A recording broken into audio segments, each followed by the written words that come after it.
everyone, it's Allie and welcome to Bookmas, and today I am super excited to open up a book mystery box. Alright, so if you saw my last video, I went to a cute little part of downtown Columbus called German Village, and in German Village there is a bookshop which I would recommend everyone have on their book bucket list called the Book Loft. It has 32 rooms and it's like a maze in there, very exciting. So if you missed my last video, make sure you check it out so you can kind of visualize what that looks like. But anyway, actually a couple weeks ago, before I went to the Book Loft or anything, I remembered that the Book Loft does sell mystery book boxings. And I believe anybody within the United States can order a book mystery box. So I will have their webpage linked down below. But I ordered one of their mystery boxes quite a while ago, maybe even like last Christmas time, and I was overall pretty impressed. Of course, book mystery boxes are never going to be like the best deal or anything like that.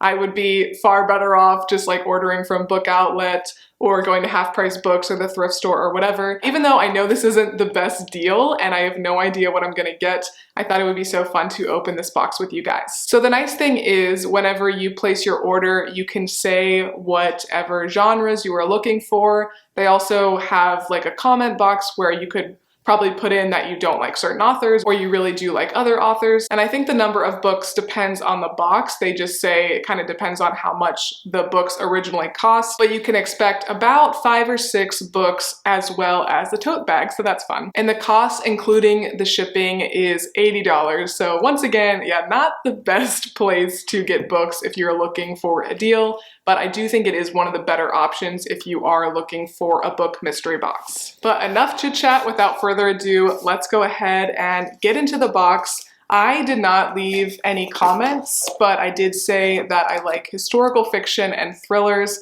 so hopefully I will get books that I don't already have. That's definitely the risk with these. But so far so good, everything's packaged pretty well. Okay, so I am seeing right off the bat that I did get a book that I already have, so that's unfortunate, but it is a good book. And this is Lessons in Chemistry. It is by Bonnie Garmis. But this actually is a signed copy, which I don't really care that much about, but I probably will just go ahead and keep this one and then get rid of my other one. So not the best that I've already read this, already own this, but it would be a really good book option if I hadn't. But let me know what you think about this book. I think it came out last year and I just saw on Goodreads that it still remains in like the top 10 books that are being like reviewed on Goodreads every month. So I feel like so many people have read this at this point. I think I ended up giving it either 4 or 4.5 stars, but I did enjoy it and would recommend. Next up, thankfully, is one that I haven't read yet, and I don't think I've even heard of this,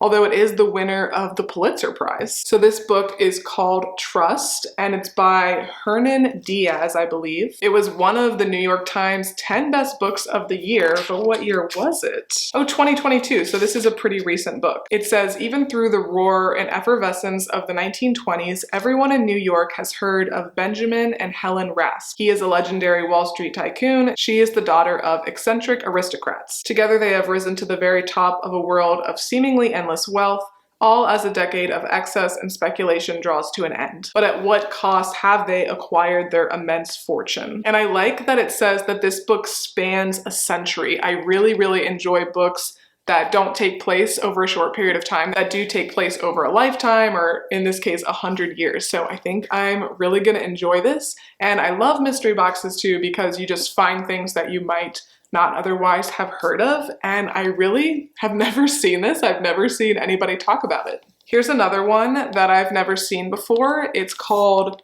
Dalva, perhaps, very beautiful cover.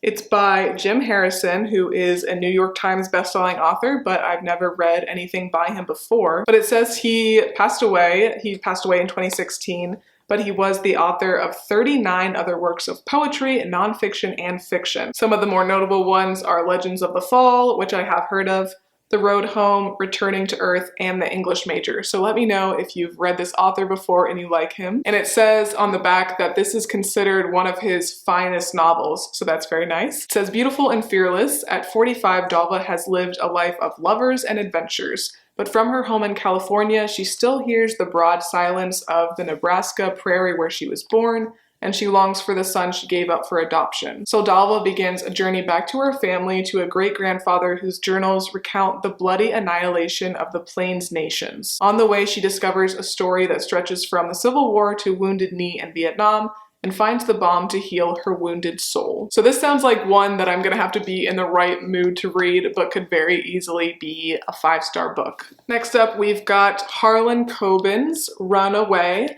And Harlan Coben, unfortunately, is not my favorite. I will still read this, but yeah, I was hoping for a different thriller author, honestly. And that's something I should have said in the comments, that I don't love Harlan Coben. This one was published in 2019, and hopefully it's not a part of a series, because I know he does have a character that's in a lot of his books. And another one I read from Harlan Coben, one that I actually got in my last mystery box from the book Loft.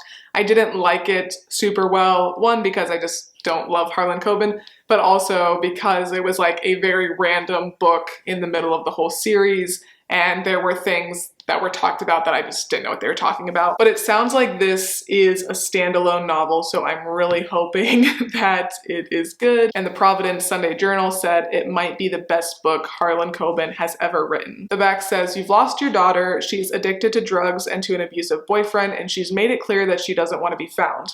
Then by chance you see her playing guitar in Central Park. But she's not the girl you remember. This woman is living on the edge, frightened, and clearly in trouble. You don't stop to think, you approach her, beg her to come home. She runs. And you do the only thing a parent can do. You follow her into a dark and dangerous world you never knew existed. Before you know it, both your family and your life are on the line, and in order to protect your daughter from the evils of that world, you must face them head on." So again, I probably would not have picked this up just because he's not my favorite, but this sounds like this could be a good one. And then the last book. So unfortunately, we did only get 5. I was hoping for 6.